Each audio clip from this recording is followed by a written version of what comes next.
Hi, and welcome back to another motivational moment, you guys. So, I am so excited about today's topic. So, we're just going to jump right on in. So, for the time that is ours to share, I want to talk about your name has a blessing attached to it. Can I say that one more time? Because that's powerful. Your name has a blessing attached to it. Abercrombie and Fitch, David T. Abercrombie and Ezra Fitch, Air Jordan, Michael Jordan, Armani, Giorgio Armani, Bacardi, Facundo, I guess that's how you say his name. I'm not sure. Sorry if I messed that up. Bacardi, Barnes and Noble, William Barnes and G. Clifford Noble, Baskin Robbins, Burt Baskins and Irv Robbins, Ben and Jerry's, Ben Cohen and Jerry Greenfield, Black and Decker, S. Duncan Black and Alonzo G. Decker, Buick, David Dunbar Buick, Burberry, Thomas Burberry, Calvin Klein, Campbell Soup Company, Joseph A. Campbell, Chanel, Gabrielle Coco Chanel, Chevrolet, Louis Chevrolet, Chrysler, Walter Chrysler, Disney, Walt Disney, Dodge, John and Horace Dodge, Dolce and Gabbana, Domenico Dulce and Stefano Gabbana, Dow Jones and Company, Charles Dow and Edward Jones, Fisher Price, Herman Fisher and Irving Price, Ford Motor Company, Henry Ford, Franklin Covey, Benjamin Franklin and Stephen Covey, Harley Davidson, William Harley and Arthur Davidson, Hennessy, Richard Hennessy, The Hershey Company, Milton Hershey, Hewlett Packard, William Hewlett and David Packard, Johnny Walker, Kellogg Company, Will Keith Kellogg, Lamborghini, Ferrucco Lamborghini, Lipton, Thomas Lipton, Louis Vuitton, Marriott Corporation, J. Willard Marriott, or some people call him J.W. Marriott. Martha Stewart Living, Martha Stewart, Mary Kay Incorporated, Mary Kay Ash, McDonald's, Richard and Morris McDonald, Mercedes Benz, Carl Benz, Nordstrom, John W. Nordstrom, Oldsmobile, Ransom E. Olds, Pontiac, Chief Pontiac, Porsche, Ferdinand Porsche, Sam's Club, Sam Walton, Taco Bell, Glen Bell, I bet you many of y'all didn't even know that, Tesla Motors, Nikola Tesla, Tiffany and Company, Charles Louis Tiffany, Tommy Hilfiger, Walmart, Sam Walton, Walgreens, Charles Rudolph Walgreen, Warner Brothers, Jack L. Warner, Sam Warner, Harry Warner, and Albert Warner, Wegmans, John and Walter Wegman, Wells Fargo, Henry Wells, and William Fargo. Now, what do all of these companies have in common? I'm glad you asked. They were all started by people who found their niche, used their name, and capitalized on it. They decided to walk in their gift. So, starting today, I want to encourage you to find your niche and create your business. I need you all to stop putting all of your money. I didn't say, not you can put some of it because we all have to spend money on something, right? But I need you to stop putting all of your money into other people's businesses and you're not creating your own. It's as simple as that. So when you make a purchase, you aren't just buying a product. Do you realize that? When I made the purchase for my Happy Planner, I'm not just buying a product, but I'm buying a name because there's a name associated with this planner. Somebody created this planner. Y'all understand what I'm saying? Just like with my iPhone. When I purchased my iPhone, I didn't just purchase a phone. Somebody's name is attached to the creating of this product. So while you're making the owners of that company rich, you're spending money that sometimes you don't even really have to spend. Let's just keep it all the way real. And you're making yourself broke. So, on the one hand, you're making this person's business rich and you're making them wealthy. But on the other hand, You're keeping yourself broke. So I watched a video over the weekend, and it was a powerful video. You guys, this video was so powerful. I actually saw it on Instagram. And in the video, the guy was talking about, he gave an example of this, and he talked about how you go to one family, i.e., Wells Fargo, right?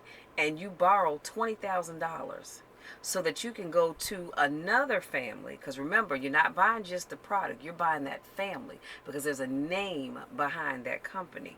And you go to another family, Rolls Royce, to buy a car so that you can show off to your average friends that don't have a Rolls Royce.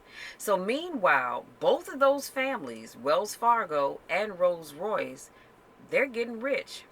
But guess what? You're still average and you are still broke.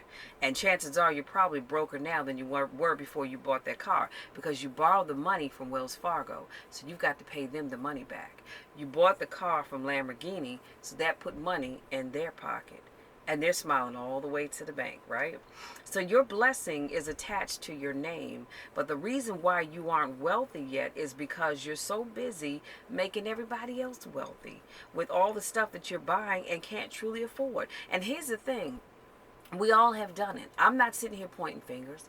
I'm not, because there have been times in my life where I purchased something I knew full well I could not afford. And then I decided, you know what? I want this thing. So I'm going to get it. And I'll figure out how I'm going to pay for it later on. So we all have done it. So if you haven't, just keep on living because eventually you will. So it's time for you to start thinking about you. It's time for you to start thinking about your family and your legacy.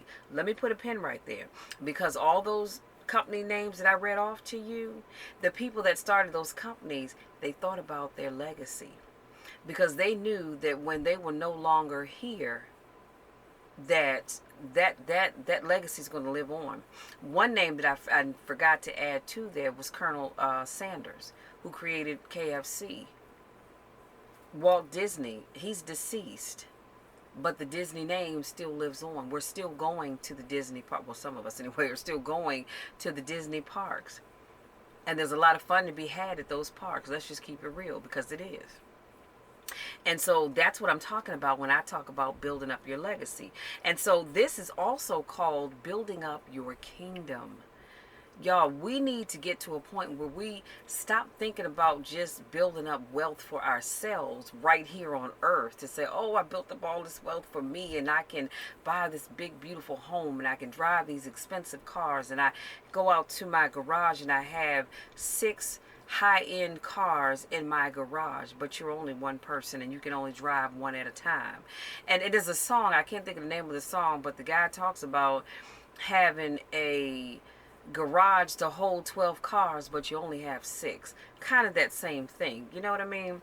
And so when we do, oh, and we have a closet full of name brand clothes, everything you can think of and everything in between. And you have all this expensive stuff because all you're thinking about is living in the right here and the right now. And you're driving. Did I say, oh yeah, I did talk about driving expensive cars and what have you. You're not thinking about building a legacy, because most people say, most people, and I've heard people say this, girl, I don't care about my legacy. Let them fend for themselves. I'm trying to get rich for me. I'm trying to live and be happy now. I ain't worried about what's going to happen once I'm gone, dead and gone. Well, that's, forgive me for saying this, that's a shitty way of thinking. You need to be thinking further than right here, right now. You need to be thinking about building up your kingdom, building up your legacy so that your name lives on. So there are some people who are attached to you that have told you before that you've been called to do big things. You've been called to do great things, and you don't believe them. I'd be willing to bet you somewhere along the line, maybe not all, but some of those names that I listed when I first opened this video, somebody told them that they were destined for greatness. And they believed them and they stepped out on faith to make it happen. So if you have somebody whispering in your ear telling you that you were designed to do great things, you need to listen. You need to listen carefully, because I believe that is God speaking. First of all, When that happens, let me say this, when that happens, God has already spoken it into your spirit. Okay, let's keep it real. God has already spoken it into your spirit, and He sees you're not moving on that thing. So now He's got to go tell Susie, so Susie can tell you what you know that God has already spoken to you in your spirit. So anytime I pray and meditate about something, and somebody out of the blue that I had not discussed whatever that thing was with, they had no idea that I was thinking about that, and they come and say, you know what, Michelle, God spoke to me, or something said, because that's usually what people will say, that you should be doing this, or you would be great at that. Inside, I'm smiling because I'm thinking, you know what, Lord, that was nothing but you. That was just a confirmation that I had been seeking to make sure this was truly from you. Let me move on. Somebody told you that your mama or your daddy wasn't anything, and you won't ever be anything. And let me put a pin right here. If you have ever said that to anybody, I need you to go back and apologize. It doesn't matter what you said came true. I need you to apologize. And if you haven't said it to anybody, then I don't ever want you to say that to anybody. That is not your place to tell anybody that they will not amount to anything. That is not your place. Please stop doing that. Oftentimes, you have a disgruntled parent who is mad at the absent parent. And when your child starts to act a fool, you look at him or her and say, you just like your mama, you just like your daddy. You ain't gonna never be nothing, just like they were never anything. Stop doing that. Because too many times people grow up hearing that and they believe it and they don't strive for anything else. Why should they? Because the one person that should have had their backs, the one person that should have been encouraging them, didn't, and told them that they would never have anything and they would never be anything. So if that is you and I'm stepping on your toes, so what? I need you to stop doing it. It is not your place to do that. And if you can't say anything nice, then just keep your mouth shut. And this bothers me deep in my spirit. Keep your mouth shut. Smack your own self if you feel like you have to open your mouth and tell somebody what they can't do and what they will never be able to achieve. That is not your responsibility. That is not something that you should be doing. So I want to encourage you today, cut it out. Don't ever do that again if you've ever done it. One thing's for certain, two things for sure. I'm one of these people. If you said, Michelle, I'm thinking about doing ABC or XYZ, and it may sound like the craziest thing in the world, but you know what I will never do? I will never look at you and say, yeah, that's not going to work. You shouldn't do that. That's never going to come to pass. What you're going to hear from me is, you know what, that sounds great. Well, now tell me, how do you plan on doing this? I'm even going to help you go through the steps that you need to take to try to accomplish that goal. Even if I think that there is not a snowball's chance in hell of what you're trying to do working out, I'm not going to say that to you. Because guess what? I could be wrong. I could be wrong. And I would feel bad knowing that I told you not to do something that could have made you a ton of money or could have allowed you to live your dreams. So I'm going to say, okay, well, let's talk about it. And you say, well, I think I'm going to do this, this, and this. And I may say, well, you know what? That sounds good, but why don't we take out the first thing? Go with the second and the third. And how about adding on this? And did you think about adding on that? Never am I going to discourage you, because it's not my job to do that. And I'm even going to go one step further and write your name down in my war binder right here. And I'm going to pray for you, because that's what I do. Even if it's the craziest thing in the world, because again, it's not for me to decide that. So your name might mean one thing right now. Oh, but someday it will change many lives, even yours. So it's time for you to become a curse breaker. You have family members before you and family members before them, and so forth and so on and so on. Y'all remember that commercial? That weren't able to break their curses and who have spent most of their adult lives wreaking havoc, spending time in jail, and just really amounting to nothing. They didn't finish high school, so they don't have a diploma. They didn't go on to college, which means they won't ever get a degree. My friends, you have been called to be a curse breaker. Can I just say that again? You have been called to be a curse breaker. The curse of generations past ends now.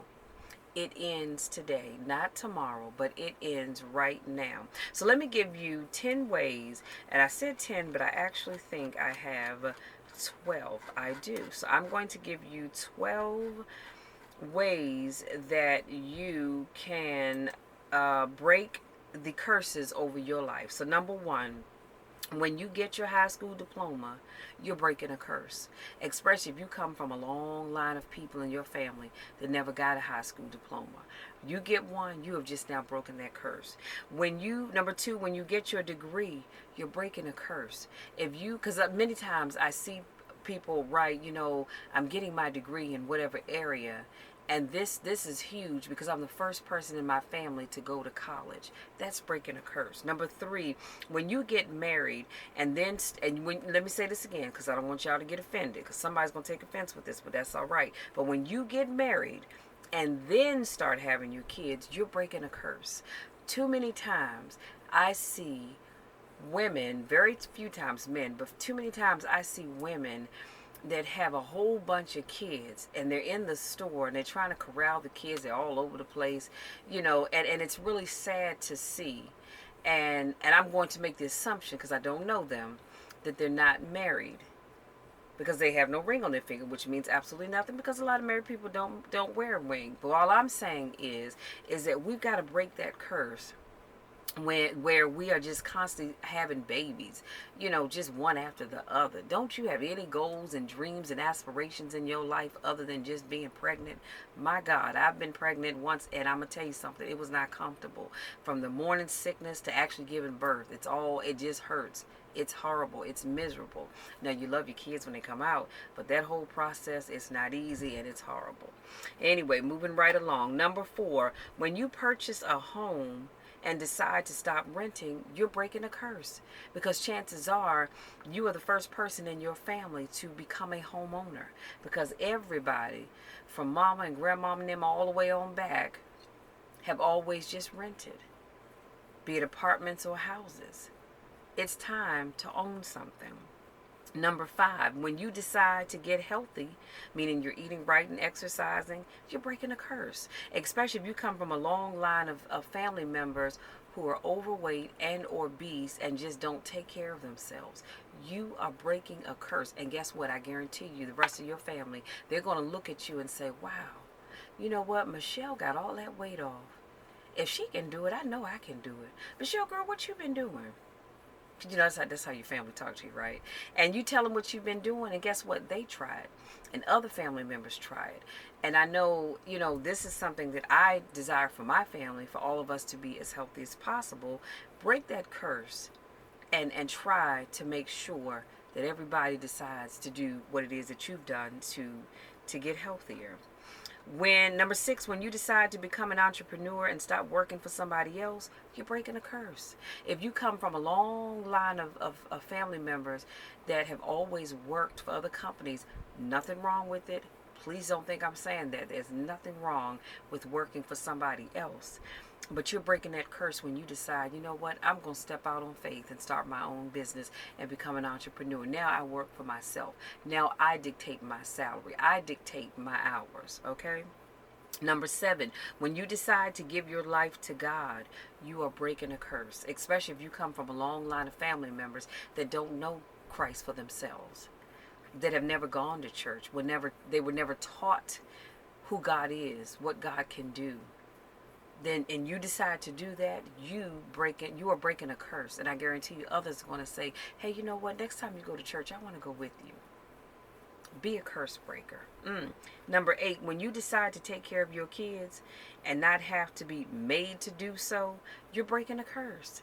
When you decide, hey, I'm going to take care of my responsibilities and not wait for this woman that I laid down with to take me to court, for a judge to make me have to pay child support, you're breaking a curse. Because too many families, way too many families, have a lot of members in that family, they're only paying child support because a judge told them to do so. Otherwise, they wouldn't be taking care of their kids. Break that curse. Number 9, when you decide to stop having kids with every woman or every man that you date, you are becoming a curse breaker. Y'all, I'm telling you, this is powerful right here. I remember way back in the day, I think I was in my 20s then, early 20s at that, and I remember meeting this guy, and he told me that he had, I think he either had 10 kids or he had 12 kids. He might even have 14 or something. And I'm looking like, good God Almighty. And I knew immediately that that just was not somebody that I was interested in getting to know. Y'all call it judging, you can call it what you want. I had a daughter at that time, and I still have a daughter even now. And I just was not interested in being with a man. And then to make it so bad, all his kids had different mothers. Well, maybe a couple of them had the same mom, but you get what I'm saying. He had a whole lot of baby mamas, and I just was not in the mood for no baby mama drama. And when I asked him, I said, well, can I ask you a question? He said, sure. I said, are you taking care of your kids? He said, Michelle, honestly, no. I said, really? He said, yeah, I can't afford to. I said, so you can afford to keep laying down having kids, but you can't afford to take care of your kids? None. They all live with their mothers, and he wasn't taking care of any of them. That's a problem, you guys. Let me move on. Number 10, when you decide to get out of that abusive relationship, you are breaking a curse. Do you know how many times you can find a woman who is in an abusive relationship? And it's not always that that man is putting his hands on her, but sometimes it's mental abuse. Go back down the line and see what you find. She comes from a history of that, where it's okay. Well, you know, I love him. That's my husband. I'm supposed to put up with it. The devil is a lie. Raise your hand if you want to. And I promise you, you will never raise it again. Because you come for me with the hands, I'm coming to you with the hands. I'm not playing that. I was not raised that way. I was not raised that way. Raise your hands if you want to, because I'll fight you back, and then I'm done with you. I am done. If we're just dating, the relationship is over.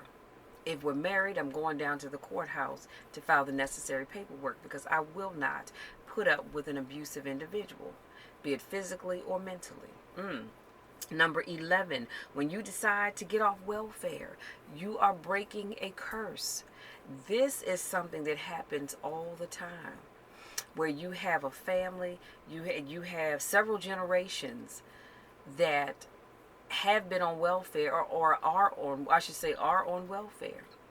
I watched a documentary a few years ago where this young lady, she talked about why she works so hard. She's working, I think 2 jobs, maybe 3, but definitely 2 jobs that I can remember, to put herself through college because she's trying to get her degree. She said, I don't want to be like my sister, like my mother, like my grandmother, like several of her aunts, great grandmother, and the list went on and on and on, who are on welfare. They had a bunch of kids and got on welfare. She said, I don't want that. I'm striving for more than that. And I'm not saying there's anything wrong with you if you are on welfare. I'm thankful there's a system that can help you take care of your children. But at some point in time, you have to want better for yourself. Because guess what? When you have your kids and they watch, as they're growing up, they're watching mama sit at home all day and collect a check every month, and she gets more money every time she has more kids, what do you think they're going to be encouraged to do? Do you think they're going to be encouraged to go out here and find a job? No. They're going to sit back and do what mama did. Guess what? Mama sat back and collected a check every month just to keep having kids. Your kids do what they see you doing. So you've got to be very careful about that. And then number 12, when you decide to get out of debt, you are breaking a curse. Y'all, that's powerful right there. When you decide to get out of debt, you are breaking a curse, because a lot of times being in debt is a generational thing. And you know, you look at Albert, and Albert's in a lot of debt, but guess what? He saw his mom and his dad and his big mama and them all constantly just be in debt. So that's all he knows. So why would he do anything different if this is all he knows? So you guys, I hope this video helps somebody decide that they're going to break these curses and start to build wealth for your name, your legacy, wealth that you can enjoy in the here and now, but that your family can enjoy long after you're gone. You're leaving something for them. I think about the Marriott Corporation.